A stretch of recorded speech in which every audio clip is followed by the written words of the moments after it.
तो भौतिक लाभ के लिए मत आइए, है ना, आत्म लाभ के लिए आइए।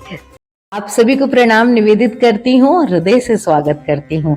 तो ये देखिए आपके सामने यहाँ पर श्री रमन्ना आश्रम, यहाँ पर उसकी एक छोटी सी झलक है। और ये आश्रम बिल्कुल एक जागृत तीर्थ है, मतलब यहाँ का कण कण जागृत है।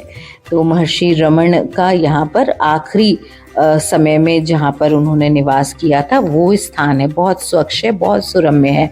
और इसी आश्रम के भीतर से पर्वत की ओर एक रास्ता जाता है, उस मार्ग पर मैं आपको लेके चलती हूँ। वहाँ पर स्कंद आश्रम, यानी कि इससे पूर्व में जिस आश्रम में महर्षि निवास करते थे, जहाँ पर उनकी माता जी ने देह त्याग किया था, मोक्ष की प्राप्ति की थी, वो स्थान है। लेकिन वो आश्रम छोटा पड़ने लगा तो फिर यहाँ पर नीचे बड़े आश्रम का निर्माण हुआ। तो ये वो मार्ग है।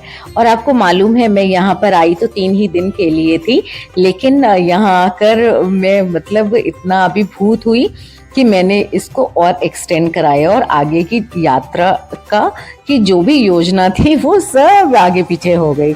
लेकिन क्या किया जाए, मैं मुंबई से बाहर जब भी ऐसे स्थानों पर आती हूँ तो लगता है कि बस यहीं की होकर रह जाऊं, लेकिन काम को छोड़ा भी तो नहीं जा सकता, है ना। तो ऐसे आध्यात्मिक स्थलों की ऊर्जा का जितना सहयोग मिलता है उतने में संतुष्ट रहकर आध्यात्मिक प्रगति की तरफ गतिशील रहना चाहिए। और बाकी तो ऐसे जो जितने भी स्थान होते हैं उनका अपना चुंबकत्व तो होता ही है, लेकिन एक स्वार्थ होता है।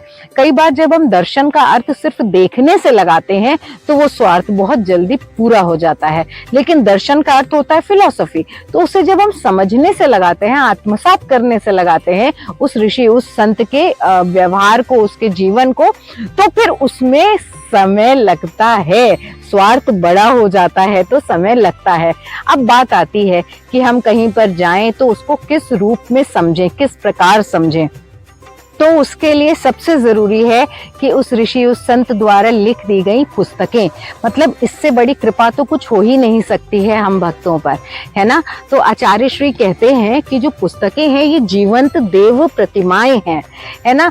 तो जो शरीर होता है किसी ऋषि का, उसकी जो समाधि होती है वो तो मिट्टी की देह है, वो तो उस याद को जीवित रखने के लिए भक्तों द्वारा बनाई गई होती है।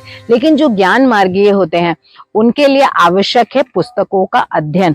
तो मैं कुछ पुस्तकें आप लोगों को दिखाती हूँ जो मैंने यहाँ से ली हैं।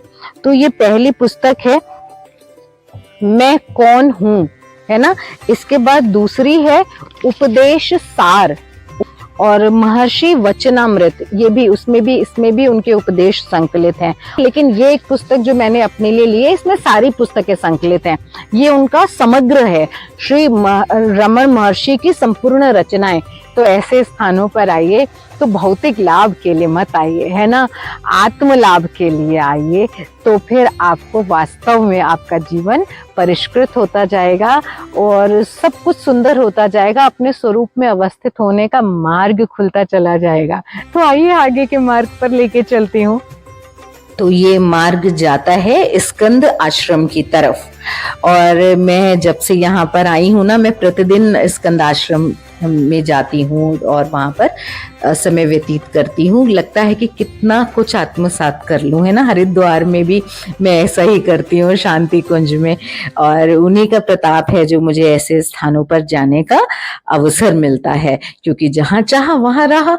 गुरु तो तत्व से उसको जाना जाता है ना, वो किसी देह में नहीं समाया हुआ है कि रूप बदलने से बात बदल जाएगी।